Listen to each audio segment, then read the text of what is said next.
This is the totally insane story of Call of Duty Zombies in 3 minutes. It includes the official story and the most widely accepted fan theories because it's nuts. Let's begin. After the fall of Atlantis, oh god, divine and alien beings known as the WAW create mystical relics of immense power. Well, I'm glad we're starting off simple. Using the power of the Vril, the life force at the center of the earth, they hide the relics all over the earth. The relics work as extensions of power to the ether, a dimension in which the WAW come from. Years later, an element known as Element 115 hits Earth in concentrated doses, but goes undiscovered until the 1930s. In World War II, a Nazi science branch known as Group 935 finds Element 115 and begins human experimentation trials. The leaders of the experiment, Ludvig Maxis and Edward Richtofen, utilize Element 115 to mass-produce superweapons. Through their experiments, they discover they can reanimate deceased cells and bring them back to life, thus creating zombies. However, they are unable to control the zombies, so they halt their plans. Richtofen accidentally teleports himself to the moon, where he finds a mystical relic, and then an ancient jungle where he learns about the Vril. Richtofen returns to Germany and tries to kill Maxis and Maxis' daughter, Samantha. Maxis is teleported to a tomb. Samantha is teleported to the moon, where she accidentally ignites the Vril machine known as the MPD. This allows her to control the zombie experiments. In revenge for Richtofen's betrayal, Maxis instructs his daughter to kill everybody!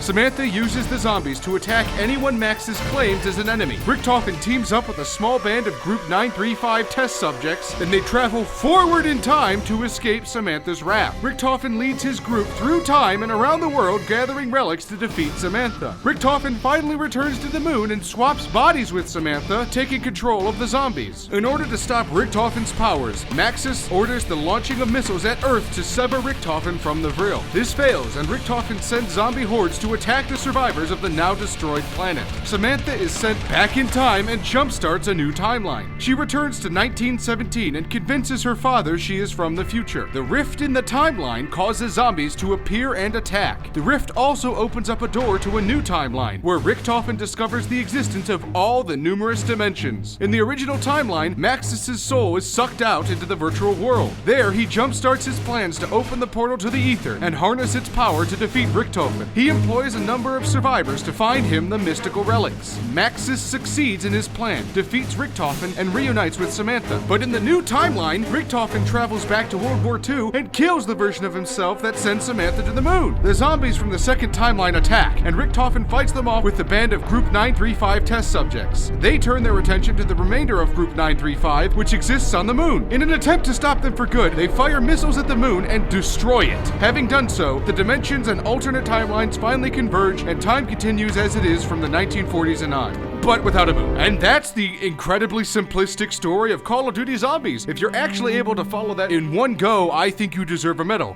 of Honor, an inferior game. Thank you guys for making it through that nightmare of a storyline. If you liked the video, please like it. If you want to share it, I would encourage you to do so. What's your favorite Call of Duty? If you say Ghosts, you lose. You straight up lose.